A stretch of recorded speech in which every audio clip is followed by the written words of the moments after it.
Reservation के बीच में? पहली बात तो ये है कि यहाँ पे रिजर्वेशन है और प्राइवेट कॉलेज में फीस बहुत ज़्यादा है, हम लोग दे नहीं। फैक्टर ये है कि इंडिया में रिजर्वेशन सिस्टम की वजह से, बिकॉज जनरल कैटेगरी का बच्चा अच्छा स्कोर करने के बाद भी सीट नहीं ले पाता अगर उसका। डॉक्टर भीमराव अंबेडकर जी ने ये जब बनाया था क्योंकि तब ऐसी कंडीशन थी कि वो करना जरूरी था क्योंकि उनकी राइट्स छीन ली गई थी।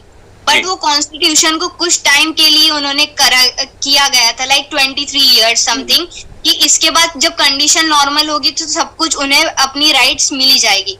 बट सर ये टाइम ऐसा आ गया है कि अब सब हमारे मतलब देश में सबकी सोच इतनी ऊपर आ चुकी है कि हम लोग ऐसा नहीं करते कि मतलब रेसिज्म करे या ST SC OBC करे। और सर हम यंगस्टर्स की ऐसी सोच नहीं, हम एक जगह बैठते हैं, हम हमारे भी फ्रेंड्स हैं, हम एक थाली में खाते हैं। तो सर ये पॉइंट नहीं है कि लाइक अब भी ऐसा इस चीज की जरूरत है कि मतलब आप ये सब करा जाए। क्या वाकई में हकीकत है कि जो बच्चे बाहर पढ़ने जाते हैं, MBBS करने जाते हैं और आरक्षण की वजह से जाते हैं, आखिर आरक्षण का जिन क्या है जो हर बार बोतल में बंद किया जाता है और बार बार निकल जाता है? आखिर इसका समाधान क्या है? आखिर हर चीज़ के हम घूम फिर के अपनी जो समस्याओं का समाधान आरक्षण पे ही खोजते हैं कि नहीं आरक्षण की वजह से सब कुछ हो रहा है। तो आरक्षण दोस्तों है ही कितना परसेंट आरक्षण पर? आरक्षण जाना जरूरी तो है। आखिर मान लिया आरक्षण अगर है तो जो अभी लड़की ने कहा कि ठीक है हम साथ में बैठते हैं, खाते हैं, उठते हैं, रहते हैं, तो क्या ऐसे क्या जातियाँ खत्म हो जाती हैं या उनका विकास हो जाता है? क्या विकास का मतलब ये होता है कि जब आप दोनों एक बराबर रहते हैं, एक दोनों जातियाँ बराबर होती हैं और एक दोनों जातियों आपस में क्या होता है, रिश्ता होता है, तो वो बराबरी कहा जाता है। ना कि ये नहीं कि हम साथ में बैठ के खाते हैं, मिलते हैं, बोलते हैं और जब कहीं भूलचास कहीं किसी रिश्ते की बात आ जाती है तो हम यह कहेंगे नहीं हम एक कुल के नहीं हैं, हम एक जाति के नहीं, हम एक बिरादरी के नहीं हैं। तो ये बताइए जब ये समस्याएँ रहेंगी तो आरक्षण का जिन कैसे जाएगा? वो तो ऐसा जिन है जो बार बार चला आता है और आता रहेगा।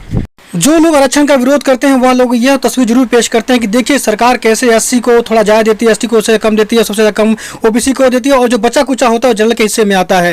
यह कितना सही है? अक्सर जो लोग इसका विरोध करते हैं उनके हमेशा यह तस्वीर पेश करते हैं और हमेशा यही सोच रखते हैं कि नहीं बिल्कुल यही सही है। मैंने अपने पहले भी कई वीडियो में बता चुका हूँ और इस वीडियो में बताना चाहता हूँ और ये सही है और आप इसको मानते हैं तो थोड़ा इसको थोड़ा और नजर देखिएगा और सोचिएगा क्या वाकई में हकीकत है या नहीं। अगर यह हकीकत है, ऐसा है तो ये प्रक्रिया अब तक क्यों चली आ रही है, अब तक किसी ने रोका क्यों नहीं, बड़े बड़े विद्वान ने इसका समर्थन क्यों किया है, जरा ये भी सोचना पड़ेगा। अब मैं अगले आपको तस्वीर में दिखाता हूँ उसका असलियत। जो आप अगली तस्वीर देख रहे हैं तस्वीर इतनी साफ नहीं है फिर भी आपको हल्का सा नजर जरूर आ रहा होगा कि ब्राह्मण 3.5% दिखा रहा है, 10% अल्पसंख्यक दिखा रहा है, 5.5% क्षत्रिय दिखा रहा है और 6% वैश्य दिखा रहा है।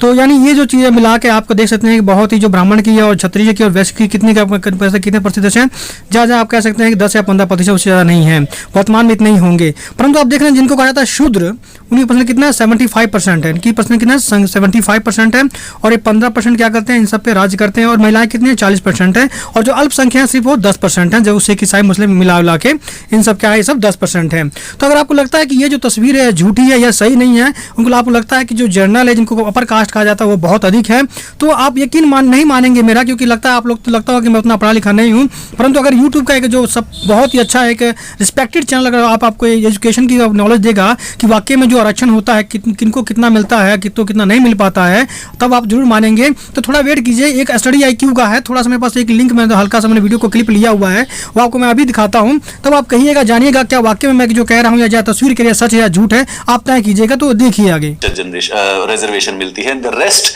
जो ये 24% ऑफ द जनरल कैटेगरी है, इसको बाकी 50% जॉब मिलती है। तो पहले स्टडी की वीडियो को देखने के बाद एक एजुकेटेड वीडियो है, एजुकेशन का बड़ा प्लेटफॉर्म है। आप देखिए ये खुद कह रहे हैं कि जिनकी आबादी 76% है उनको सिर्फ 50% आरक्षण मिल रहा है, रिजर्वेशन मिल रहा है, और जिनकी आबादी 24% है उनको 76% डिवीजन दिया जा रहा है, रिजर्वेशन दिया जा रहा है। तो आप सोचिए कि किसको ज़्यादा मिल रहा है, किसको कम मिल रहा है, और इसके मिलने के बावजूद भी इतना बड़ा बवाल हो रहा है। क्या ये सही है? और ये आप तय कीजिए कि क्या इस बात को आप मानते हैं कि नहीं मानते, गलत हो रहा है। पर हमारा जो समाज है वह जातियों से इतना जकड़ा हुआ है, वह मर जाएगा परंतु जातियों से कभी गठजोड़ नहीं करेगा, ना इसको कहीं मिटाने की प्रयास करेगा। हाँ, वो अलग की बात है जब वह उनकी जाति जो दूसरी जाति वाले लोग उनसे आगे निकलेंगे या किस तरह से बढ़ेंगे तो क्या होगा, वह उसका विरोध हमेशा करेंगे।